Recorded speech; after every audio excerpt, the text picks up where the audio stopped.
that just technologically you cannot put out in a month or 3 months. So that you'll start to get in analytics on a lot of what you have to validate a lot of things differently. So the analytics will give you those quantitative numbers, but they won't give you the qualitative. Okay.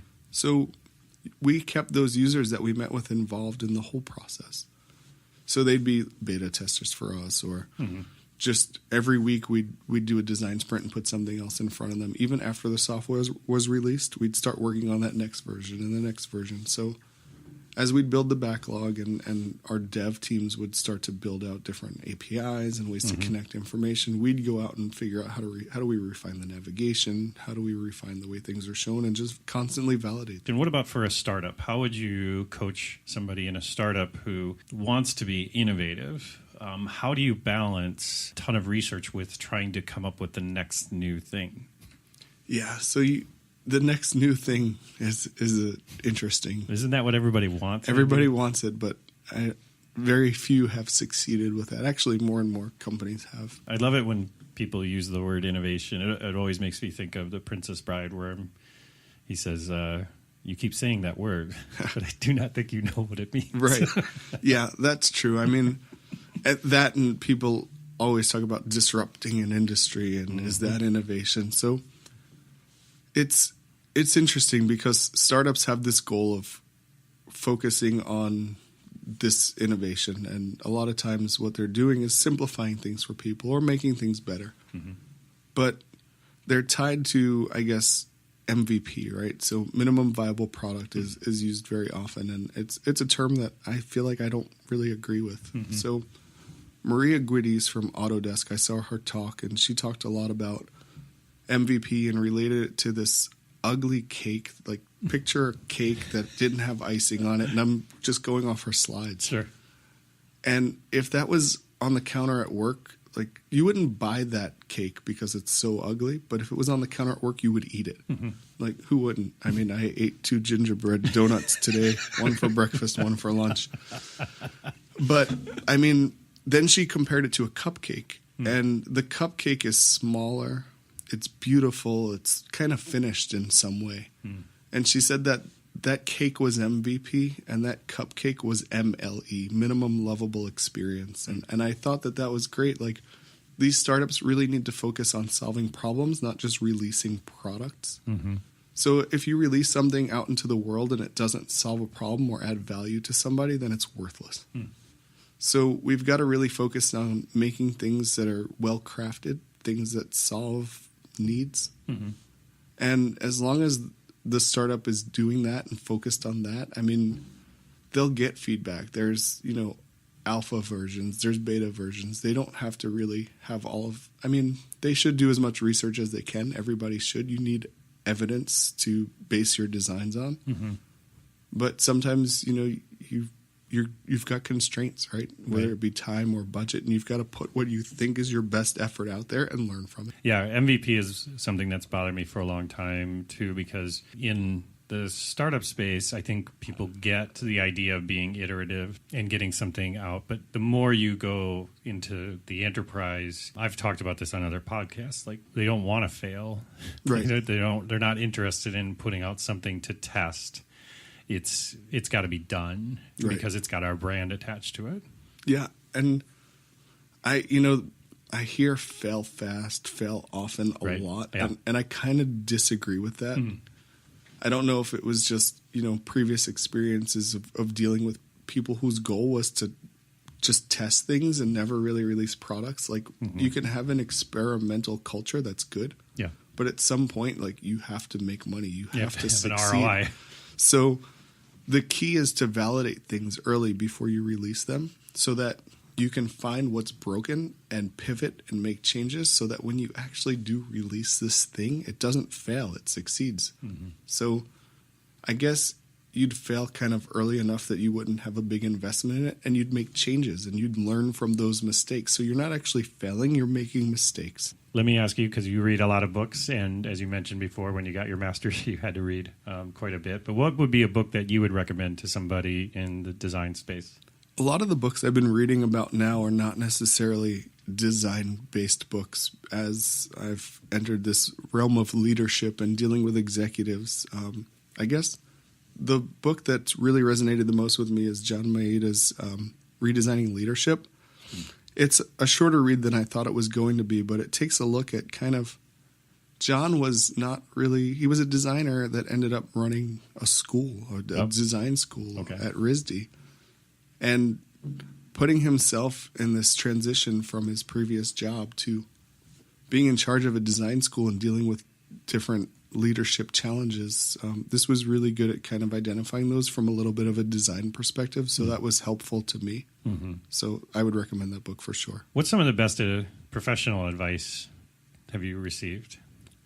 I've started to reach out to people just to kind of validate some of the things that I'm doing, and people in the industry that have had a role similar to mine for a long time. And, you know, I talk to people and I get a lot of inspiration from them, but I can't put a quote specifically to somebody. I mean, at one point somebody told me to be selfish, and that was kind of about career opportunity and about your own time and make time for yourself and focus on different things. And that was really helpful too. I get a lot of my inspiration from lyrics to songs. Just thinking to some of them that pop into mind. There's a song by They Might Be Giants called Dr. Worm, and Dr. Worm is not a real doctor, but he is a real worm.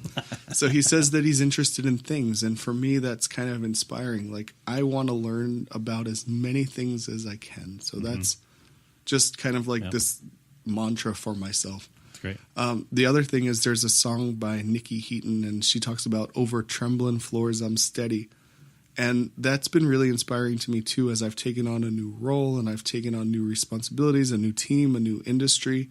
And it really does feel like sometimes the floors are trembling, and I've got to learn to balance and be steady on them, and at the same time figure out ways to communicate what's going on to my team and have this great relationship that I'm trying to build. So I really find comfort in those words. Is there something that you found to be indispensable in your role, in terms of either a digital tool or a notebook, or what have you found that really helps you in your day-to-day?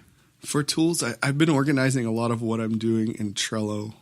I'm also taking a lot of notes in Evernote, but also in these little field notes notebooks in my car on the way as I listen to different podcasts. Software-wise, I feel like I'm doing a lot of work in Keynote now. That seems to be like that moment that you realize as a leader that you're going to step out of day-to-day design and work in. I won't work in PowerPoint. Like, that's where I draw the line. Right. Like, Keynote it is. But I've been communicating a lot of design thinking to my team, or like some vision that I have, using XD, because it allows me to kind of sketch out some ideas, and if I have to communicate that to somebody, I can make it kind of clickable, or let them go from one kind of thought into another area and go into more detail. And I think that Adobe's done a really great job with Adobe XD. So that's kind of been like, if I have to do some design work, that's the tool I've been using. As a designer moving into design leadership, how do you personally balance the designer in you versus the leader in you, right? Because it's very hard to not just be leaning over somebody and say, all right, move, I'm gonna let me, like, how do you find the best way that you've found to balance that? Sure. So I've just kind of given it a clean break. Like, I'm looking at my team to come up with a lot of the solutions and figure out ways. Like, I'll hold design critiques with them, or they'll bounce ideas off of me, and I'll let them go and apply that. I've got to help them grow and help them become able to solve problems in the business's eyes, so that they're not coming to me for design solutions.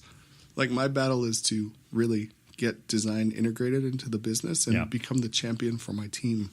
So when it comes to doing design work, a lot of times I'll just have like this big vision, like places that I think that executives can get sold on an idea. And whether that be something trendy, like, hey, we've got this configurator tool, but what if we can take that and put it on my phone and drop it into the garage using some AR and walk around it and really help sell that? So that's about the only time I'm doing design work, is to come up with this like rough idea that I want my team to build out. But you never really let go of that design capability, and you use that to tell stories. Good leaders are born from even better leaders, the people that they learn from how to be a leader, the people that lead them. What have you found to be the most important characteristic of a leader in your experience? So the ability to communicate is probably the best characteristic of a leader. I think that there are so many people on different levels that you have to build relationships with and get them aligned on certain goals, that you have to be able to sell them with a story or figure out a way to help them and just figure out kind of how you can get people aligned, which is really the most difficult thing. Yeah. And you can't do that without being able to communicate. If you are off in a corner, if you're in a silo, if you're kind of not welcoming to people, if you're not collaborative, you're going to shut people down and cut them off, and they're not going to want to work with you. Yeah. So in order to have my team succeed, I've got to open up that communication for them. And then let them communicate beyond that and teach them how to communicate. But there's a lot of things that you can do, but communication is definitely... That's key. Yeah. If people want to reach out and find out more about what you're doing, where's good places to go? Twitter is probably the main thing. Andy Vitale. I'm on all the social media, but I'm most active on Twitter, and I post a lot of food pictures on Instagram. I do have a website that kind of is this curation of everything that I've written. So andyvitale.com. It's not well designed. I suck at designing things for myself because I'm never satisfied. Yeah, it's always the cobbler's kids have the worst shoes, right? Exactly. So I'm just like, let's just get something up that serves a purpose. That's great. Cool. Well, thanks for coming to do the show, Andy. I really appreciate it. It was a great conversation. Yeah, thanks for having me. Okay, everyone, and that wraps it up. I want to thank Andy for joining me to talk about his career and user experience design. Hey, one more thing. If you're not subscribed, make sure you do so today. Also, take a moment and leave a review on iTunes. It helps get the word out about the podcast. If you have any suggestions for topics or guests, please find me on Twitter at KRTS or look for updates on the podcast at facebook.com/Schmidtlist. Thanks for listening, and I hope you have a fantastic week.